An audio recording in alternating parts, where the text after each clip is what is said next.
All right. Hello again, Algebra 1 students. Um, we're still solving equations. We'll be solving equations for a while. It's one of the very important fundamentals you learn in Algebra 1. Um, Now, up until now, the equations have been very simple. Not always easy necessarily. Some yes, some no, but very simple in that just one step.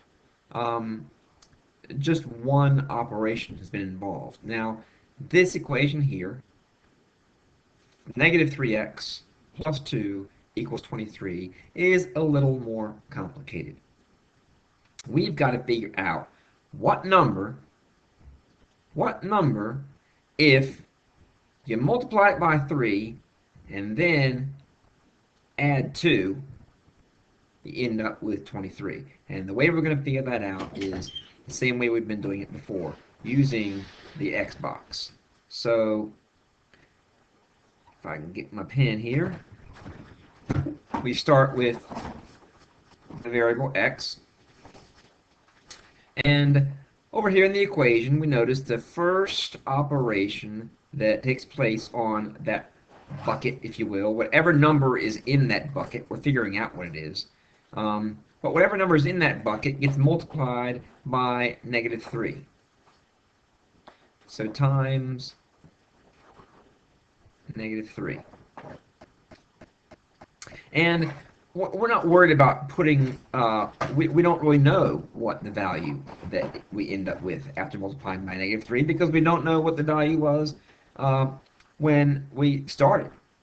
So, but after the value in the box, in the bucket, if you will, the X box, gets multiplied by negative 3, then 2 is added to that, so plus 2.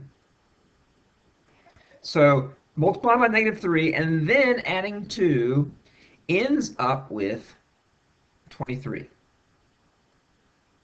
So our goal, I hope you know what we're going to do now. Our goal is to figure out what we started with by working our way back. We have to undo the last operation first. That should make sense. So we undo the last operation first. How do we undo the addition of 2?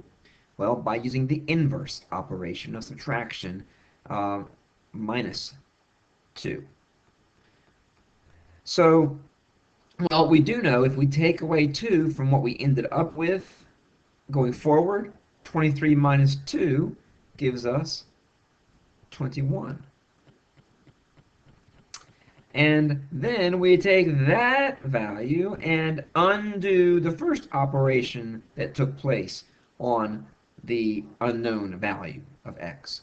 So to undo the times negative 3, we will divide by negative 3.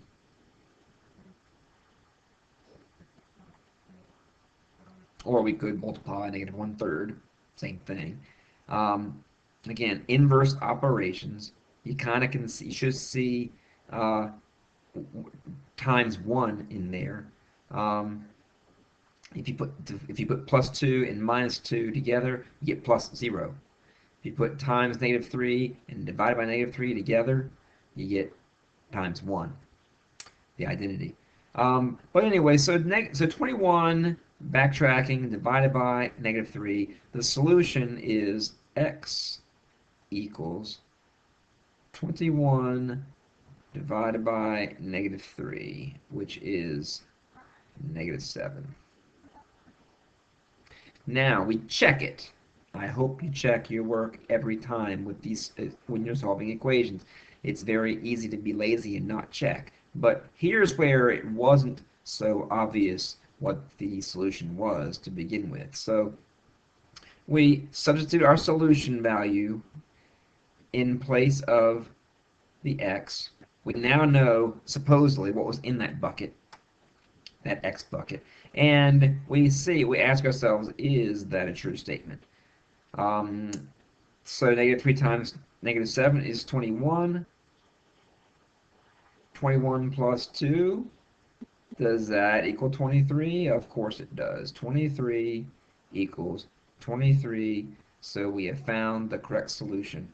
The solution is x equals -7.